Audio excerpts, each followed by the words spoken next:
अध्यात्म में अपना जीवन लगाना हर किसी के बस की बात नहीं है, आसान नहीं है कि अब सब कुछ त्याग दें, अध्यात्म में चले जाएं, अपने धर्म को ही सब कुछ मान लिया जाए। आपका ये जीवन आपने कब सोचा, आपके आपके मस्तिष्क में कब आया कि मुझे अध्यात्म को अपना जीवन देना है, सनातन को अपना जीवन देना है? एक बड़ी प्यारी छोटी सी बात है। एक सेठ जी के पास एक महात्मा जी आए, बागीचे में घूम रहे थे, गार्डन में। तो सेठ जी ने प्रणाम किया। बोला, आप क्यों मुझे प्रणाम किया? तो सेठ जी ने और झुक कर, महात्मा ने और झुक कर प्रणाम कर दिया। सेठ जी ने कहा, आप मुझे क्यों प्रणाम कर रहे हो? मैं तो आपका शिष्य हूँ और आप इतने बड़े महात्मा हो। बोला, आपने क्यों प्रणाम किया? बोला, आप त्यागी हो, आपने दुनिया त्यागा है, घर परिवार त्यागा है। तो संत ने कहा कि आप मुझसे बड़े त्यागी हो, इसलिए मैं प्रणाम कर रहा हूँ दंडवत होकर। बोला, मैंने क्या त्याग किया? बोला, एक बात बताओ, दुनिया बड़ा है या दुनिया बनाने वाला बड़ा है? बोला, दुनिया बनाने वाला बड़ा है। तो मैंने दुनिया बनाने वाले के लिए छोटी सी दुनिया छोड़ा, पर तुमने तो इस दुनिया के लिए दुनिया बनाने वाले को छोड़ दिया है, इसलिए बड़े त्यागी तुम हो, मैं तुम्हें प्रणाम करता हूँ। सेठ जी को समझ आ गया, उनका जीवन परिवर्तन हो गया। तो त्याग की तो ऐसी बात है जीवन में कि आपको जब कोई बड़ी चीज़ मिलती है तो छोटी चीज़ का त्याग नहीं कहते, बल्कि कहते हैं कि वो कोई डर्ट्स थे जिसको हमने रिमूव कर दिया। इस मार्केटिंग के युग में, ग्लोबल युग में, आप अपने जेब से पैसे तभी निकालते हैं जब उससे कुछ बेहतर सामान, बहुत ज़रूरत का सामान मिले। नहीं तो पैसे के लिए आदमी जान लगा देते हैं, फिर उसी पैसे को बाज़ार में दे आते हैं, दुकानों में, क्योंकि उस समय वो ज़्यादा ज़रूरत होती है उनकी, वो उनके लिए बड़ी चीज़ होती है।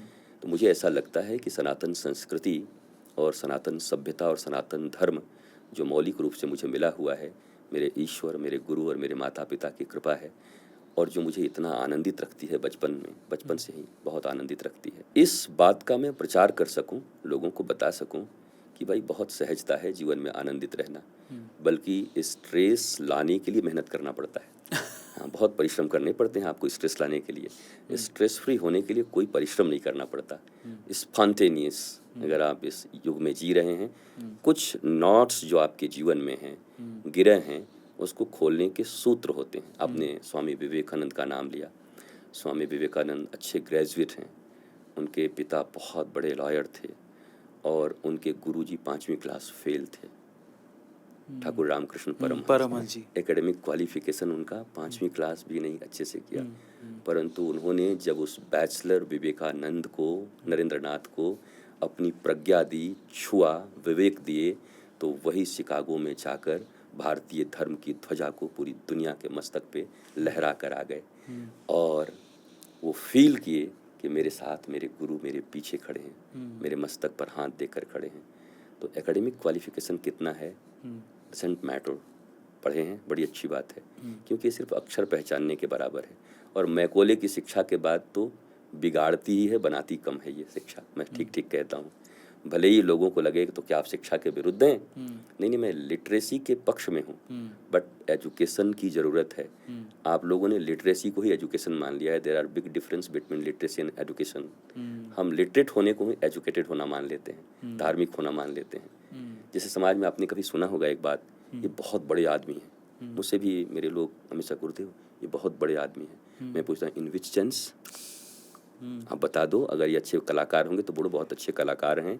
अगर धन ज़्यादा हुआ तो बोला धनवान हैं। अगर ये रूपवान है तो बोला बड़े सुंदर हैं। लेकिन तुमने कह दिया बहुत बड़े आदमी हैं, तो क्या ऑल सेंस में बड़े आदमी हैं? ये दिव्य ज्ञाता हैं? क्या आत्मज्ञानी हैं? क्या बहुत आनंदित है? नहीं, धन तो बहुत है, दुखी बहुत हैं। तो तुमने बड़ा कैसे कह दिया? कहो कि धन में बहुत बड़े हैं, पर सॉरोज और कैलेमिटीज इनको घेरे हुए अशांत हैं, तो बड़े नहीं हुए। एक जगह बहुत छोटे हैं, बल्कि मौलिक जगह पर बहुत छोटे हैं। एक व्यक्ति आधे घंटे तक आपसे मिलता है और कहता है अरविंद जी मेरे यहाँ पर 4 फैक्ट्री हैं, वहाँ पर 2 बच्चे हैं, एक लंदन में है, एक अमेरिका में है, और बेटी तो ये है, और मुझे ये प्राइज़ मिले, ये प्राइज़ मिला, और भारत सरकार मुझे ऐसे मानती है। आधे घंटे तक। एंड आफ्टर दैट वो कहना पर क्या कहूँ, मेरा मन शांत नहीं है। तो आप बोलेंगे मेरा आधा घंटा क्यों बर्बाद किया? फिर आपके पास क्या है? जब आप शांत ही नहीं हो तो ये जो आधे घंटे का आपने इतना लंबा चौड़ा डिस्क्रिप्शन दिया, ये सब व्यर्थ है, जीरो है।